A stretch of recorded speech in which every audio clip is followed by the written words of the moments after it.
60 से 70 लोगों की सूची है जिनका मैं कर्जदार हूँ, जिनका पैसा मैंने अपनी प्रॉपर्टी में लगा दिया था, जिसे पूनम वर्मा बेच के अपने पास खा चुकी है या पता नहीं अपने घर पहुँचा दिया उसने। ये वे लोग हैं और मैं इन लोगों से भी दरख्वास्त करता हूँ कि मैं इनका दूंगा थोड़ा थोड़ा कमा के, ये भी मुझे कुछ ना कहें। और इसमें से मांग रही पैसे, अभी पैसे दे दो, अभी सारा विवाद सब खत्म है, कुछ नहीं, ना चोट है, ना मारे, ना पीटे, ना कुछ है। कर्जा ठीकरा फोड़ देगी, सबसे पहला तीर मेरे ऊपर ही अजमाया। सर जब वो अपने आदमी को ही नहीं न्याय दिलवा पाई तो किसे दिलवाएगी न्याय। अभी उसने एक हफ्ता पहले कि मुझे जहर दे दिया मेरी सास ने और मेरे देवर ने और मेरी देवरानी ने हाथ पैर पकड़ के, और जहर खाने के 1 घंटे बाद घर पे ही रही और 1 घंटे बाद खुद ही जाके भर्ती होगी, और अगले लड़ाई करके और उन लोगों को फ़ोन करके बुलाया कि उसे आ जाओ, उसके हाथ पैर तोड़ो और उससे पैसे लो।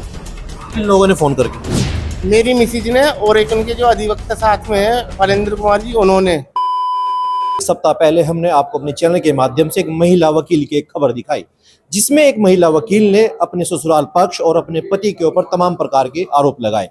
हालांकि हमारा चैनल इन आरोपों की पुष्टि नहीं करता। आज उनके हस्बैंड, जो महिला वकील हमारे चैनल पर आकर अपना दुखड़ा बता रही थी, आज वो उनके हस्बैंड हमारे साथ मौजूद है और उन्होंने एक प्रेस वार्ता करी। उन्हीं से पूछेंगे, सर क्या नाम है आपका? सर सचिन वर्मा।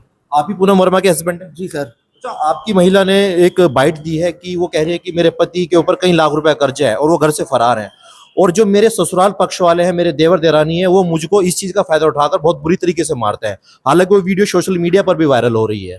क्या है पूरा आखिरकार सच? सच है सर, वाकई कर्जा है। मैंने एक प्रॉपर्टी ली थी, हर आदमी 2 पैसे बढ़ाने के लिए कुछ ना कुछ लेता है। जी। तो मेरी दुकान थी हसनपुर, मैंने वहाँ एक प्रॉपर्टी ली थी, तो वहाँ के कुछ लोगों का मेरे ऊपर पैसा लग गया था मेरी प्रॉपर्टी में। तो मैंने पूनम वर्मा जो मेरी मिसेज है उनसे कहा कि भाई अब कहीं से कुछ नहीं हो पा रहा और नुकसान भी हो चुका, तो आप ये मकान बेच के, जो मैंने उनके नाम करा दिया था, कि ये जो इसका पैसा बचेगा, कुछ लोन था, ये बेच के आप इनका पैसा दे दो। तो उन्होंने साफ इनकार कर दिया, हाथ खड़े कर दिए, और मुझे ये कहा कि अब तुम यहाँ से चले जाओ फिलहाल, और बाहर ये तुम्हें काम नहीं करने देंगे, बाहर कुछ काम करके इनके पैसे दे देंगे। तो इन्होंने नहीं दिए। और मैं अगर कभी पीछे आया, मैं एक बार मैंने फिर कहा, एक बार दिसंबर 2024-25 तारीख में मैं आया, तो मैंने इनको कहा, मैंने कहा इनके पैसे दे दो, जिनके पैसे थे वो परेशान हो रहे थे, बेचारे गरीब आदमी थे। तो इन्होंने मुझे लड़ाई करके और उन लोगों को फोन करके बुलाया कि उसे आ जाओ, उसके हाथ पैर तोड़ो और उससे पैसे लो। इन लोगों ने फोन करके बुलाया? मेरी मिसिज ने और एक उनके जो अधिवक्ता साथ में है फलेंद्र कुमार जी, उन्होंने। ये बात मेरे पे रिकॉर्डिंग है। अब मैं जब दोबारा मेरी उन लोगों से बात हुई जिनका कर्जा है, तो उन्होंने कहा कोई बात नहीं, आप आ जाओ, आराम आराम से दे देना, और आपकी मिसिज ने ही भड़काया। और अब भी मेरी मिसिज नहीं हो कह रही कि कहीं दिख जावे तो उसे हाथ पैर तोड़ दो, उसकी जान से मार दो। शादी कितने साल पहले हुई थी आप? सर 2014 फरवरी, 4 फरवरी 2014। तो शादी के कितने साल बाद आप लोगों के बीच मनमुटाव हुआ, या फिर ये अभी कर्जे को लेकर हुआ? सर ये जब से हुआ, जब से वो एडवोकेट बनी है, कर्जे को लेके नहीं हुआ, एडवोकेट बनी। और मुझे इतना नहीं पता था कि उनके मन में क्या चल रहा, वरना मैं उनके नाम वो प्रॉपर्टी ही ना कराता। वो पैसा गरीब जनता का था। देखिए, एडवोकेट बनी है, लोगों को न्याय दिलवाती हैं, न्याय के लिए लड़ती हैं, और जब खुद एक महिला वकील के साथ इस तरह से मार पिटाई हो, तो क्या आप सही मानते हैं इन चीजों को?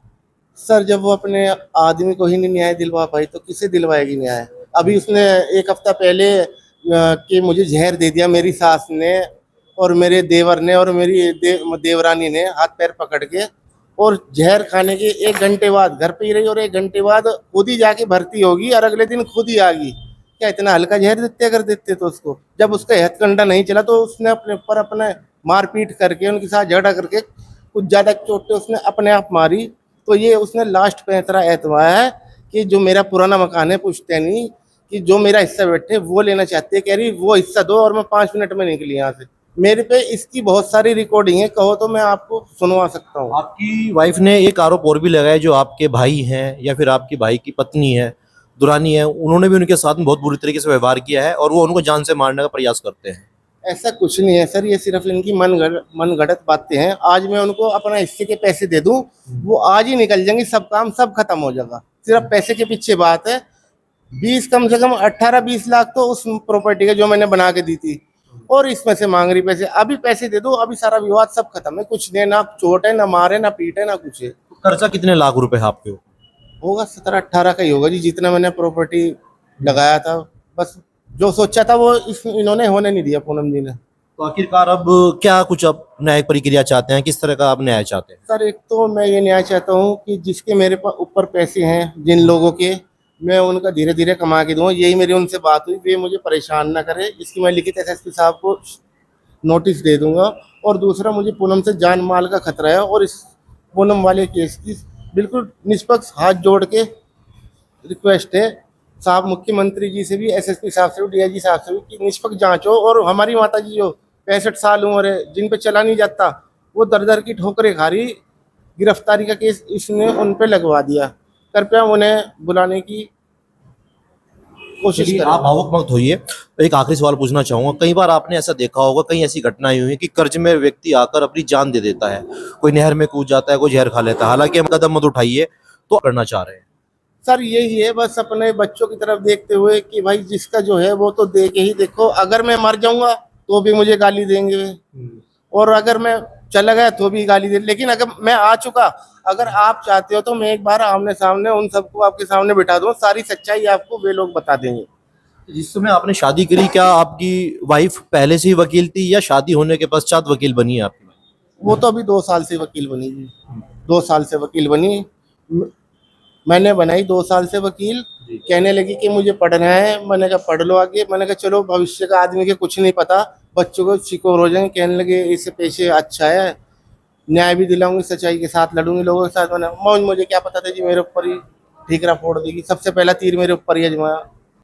और मैं बताऊं सर, ये जितने भी कर्जे वाले हैं, आप इनसे किसी भी हसनपुर जाके एक बार सच्चाई पता करो, मेरी भी और पूनम की भी। और मेरे ऊपर आरोप लगाती है कि मेरी अलग अलग औरतों से संबंध है, ये है वो है। ऐसा कुछ नहीं है, अगर है तो वो क्लियर करके दिखाए। अरे मेरा काम तो सुनार का है, तो सुनार के पास तो औरतें आती हैं। अब उनका काम वकील है, तो उनके पास तो जेंट्स ही आएंगे।